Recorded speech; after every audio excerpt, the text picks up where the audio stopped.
म्हणजे धावायला, म्हणजे धावण्याच्या वॉकला गेलते बघा. धावणं आणि चालणं वेगळं असतंय. रनिंग म्हणतात धावण्याला. हा तेच ते रनिंग. इतके कशाला? ते कशाला? हा बारीक बारीक व्हायचंय ना मला. म्हणजे माणसानं कसं बारीक राहावं, चवळीच्या शेंगेसारखं, म्हणून. तुमच्या बुद्धिमत्तेला मर्यादा आहे ठाऊक होतं आम्हाला. कोणी सांगितलं तुम्हाला तुम्ही बारीक व्हायला पाहिजे? कोणी नाही, माझं मीच सांगितलं स्वतःला. अशा अनेक गोष्टी आहेत तुम्ही स्वतःला सांगितल्या पाहिजेत. कुणी फुंकर मारलं तर उडून जाल याहून बारीक झालात तर. असं का तुमचा उपक्रम ताबडतोब बंद होणं मस्त आहे, कळलं? जी. जा. नोकर माणसांसमोर असेच राहणार काय? जी.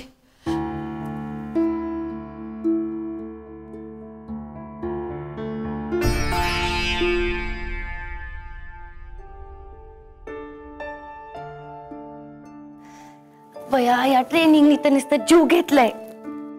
पायात काही जीव आहे असं जाणवतच नाहीये मला. अयो, म्हणे बारीक व्हायला पळतीये. काय बोलतोय आपण, कोणासमोर बोलतोय, कुणाला उत्तर देतोय? डोसक्याचा आणि बोलण्याचा काही ताळमेळच नाही.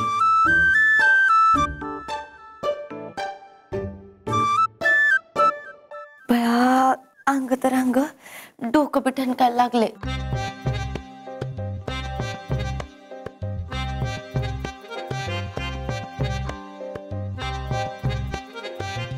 Good morning Sanju.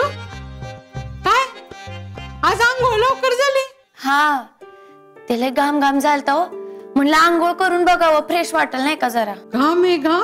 हा, ते आमचं पोलीस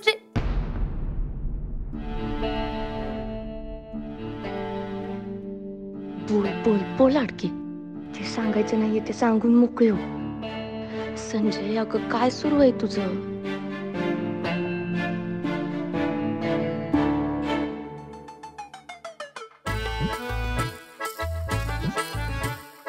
कळलंय बर का बेबी मावशीला तुझ्या आणि फौजदाराच्या ट्रेनिंग बद्दल. तसं काय नाही बेबी मावशी. बेबी मावशीशी खोटं नाही बोलायचं बर का. कामागुम झाली होतीस ना, म्हणून डोक्याला आंघोळ केलीस आणि अंग बी ठणकतंय तुझं. आता रात्री फौजदाराबरोबर ट्रेनिंग सुरू झाल्यावर असंच व्हायचं. अगं सांगायचं फौजदाराला, जरा दमानं, अंग भिजलंय घामानं. बया, तुमचं डोकं ना कुठतरी तिरपाडत जातं बरं का बेबी मावशी. आणि तुमचं रात्री काय चालतंय? नाही, मला कळतंय.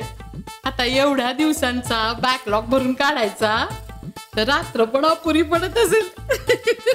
बेबी मावशी प्लीज. संजू प्लीज तुझ्या फौजदाराला म्हणायचं. काय हालत केली ग तुझी, फार दम होतो का ग रंजा? बेबी मावशी तुम्ही पण ना लई चावट बोलताय बाबा. अहो सिनियर सिटीजन हात ना, तुम्हाला शोभतोय होय असं बोललेलं. कोण आहे ग सिनियर सिटीजन इथे?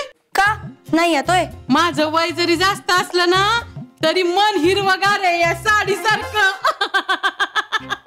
पण संजू राणी मज्जा चालू दिसतीये. बेबी मावशी माझं ना बेबी मावशीचं बोलणं झालतं याबद्दल. बरं, प्रॉपर्टीचा मोह मला कधीच नव्हता, नाही आत्ताय. दादासाहेबांनी या घरासाठी जे केलं त्याला आपण विश्वासाने अनुमोदन दिलंय की. बरं, तुलाही कधी प्रॉपर्टीचा मोह नव्हता. एकदा सांगितलं असताना सुजित तर आपण अजिबात हरकत घेतली नसती. या बाबतीत डाऊट नाहीये मला भैयासाहेब, नो डाऊट. दादासाहेबांना एक झूट केली 100 झूट करावं लागलं ना, त्याचं वाईट वाटतंय सुजित मला. अरे, दादासाहेबांनी खूप केलंय रे घरासाठी. आई साहेबांच्या मागे खंबीरपणे उभे राहिलेत. त्यांच्या कर्तृत्वाबद्दल मला काहीच शंका नाहीये. पण कर्तृत्वाबद्दल डाऊट घेतय कोण? नियत त्याचं काय? हे त्या काशी ऋषिकेशला जाऊन अनुष्ठान करतात आणि असे धंदे यांचे छक्के पंजेवाले. त्याचंच तर आश्चर्य वाटतंय भैयासाहेब. आश्चर्य तुम्हाला वाटत असेल, मला डाऊट होताच. आणि या वैनिधी लिटिलच्या काळात खात्री पटली. यांच्यासाठी ना एकच शब्द आहे भैयासाहेब, बोनसाय. आता त्या वैनिधी शेकंडच्या बाजूला बांधल्यावर वाण नाही तर गुण लागणार की हो. आणि कसं आहे, आपण ह्या बाबतीत शिवाजीराव ढाले पाटलांच्या पावलावर पाऊल ठेवलेलं आहे. आणि दुर्दैवानं दादासाहेबांनी आईसाहेबांच्या. सुजित, आईसाहेबांचं नाव मध्ये घेऊ नकोस. दादासाहेब जे वागले त्याचा त्रास आईसाहेबांनाही झालाच आहे. बरं, हल्ली दादासाहेब आईसाहेबांच्या डोळ्यात डोळे घालून बोलतात, मी नोटीस केलंय. अहो, शंकरानंच भस्मासुराला वर दिलता ना. आईसाहेबांनीच दादासाहेबांचा भस्मासूर केलाय. आणि तो आता डोक्यावर हात ठेवायला धावणार. तुम्ही आता इस्टेटीतून बाहेर पडायचं ठरवलं ना, बेस्ट केलं. रणजितचा सुजित झालाय. ट्रस्ट मी भैयासाहेब, लई हलकं वाटतं माणसाला.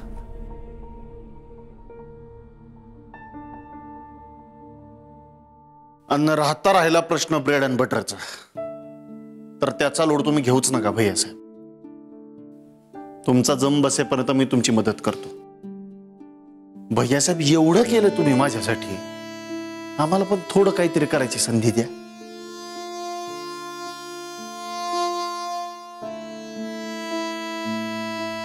सुजा, भैयासाहेब, आज अभिमानानं उर भरून आलाय माझा. आणि प्रत्यक्ष करायची संधी मिळाली ना, मोगरा मोगरा होईल बघा.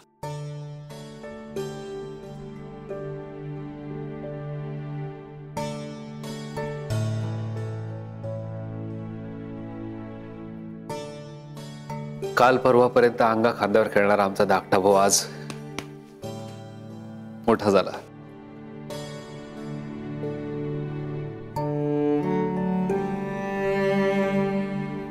तू हे बोललास, आनंद झाला.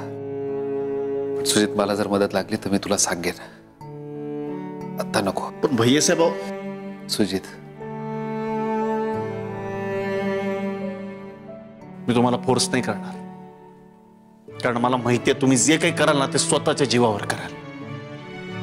तुम्ही मदत घेतो म्हणालात ना भैयासाहेब, भरून पावलो.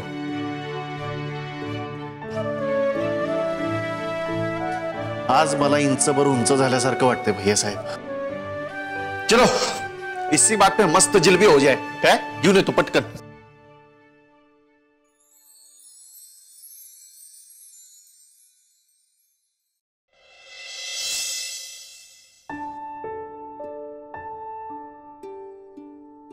रणजित,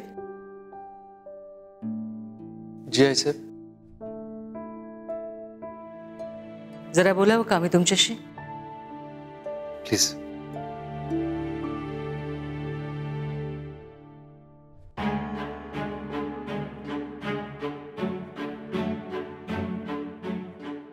रणजितराव, गेले काही दिवस बघतोय आम्ही तुमचं कशातच लक्ष नाहीये. चित्त थाऱ्यावर नाहीये तुमचं. आज नीट जेवलाही नाहीयेत तुम्ही. नाही आई साहेब, तसं. रणजितराव, हे असं करू नका. आयुष्यात पुढे जायला पाहिजे. इथून पुढचा काय विचार केलाय? अजून काही ठरलं नाहीये, पण इथून पुढे जे काही करेन ते स्वतःच्या हिमतीवर करेन, इतकंच ठरलंय. इथून पुढे ढाले पाटलांच्या शेतीवाडीशी, व्यवसायाशी किंवा कशाशी असलेला माझा संबंध मी तोडून टाकतोय. खरं का? असे संबंध तोडून टाकता येतात का? हो, आणि तसं मी दादासाहेबांना स्पष्ट सांगितलंय. तुम्ही सुद्धा होता तिथे. होय, होतो की तिथं. रणजितराव, त्यावेळी तुम्ही जे काय बोललात ऐकलं आम्ही. पण याचा अर्थ असा नव्हता की आमच्या मनात काहीच आलं नाही. आमच्या मनात एवढंच आलं की तुम्ही सुद्धा सुजितरावांसारखे निघालात.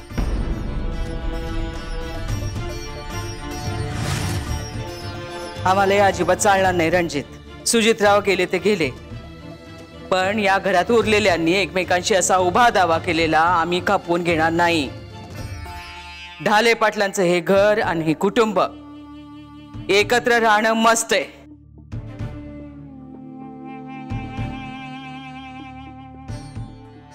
बस.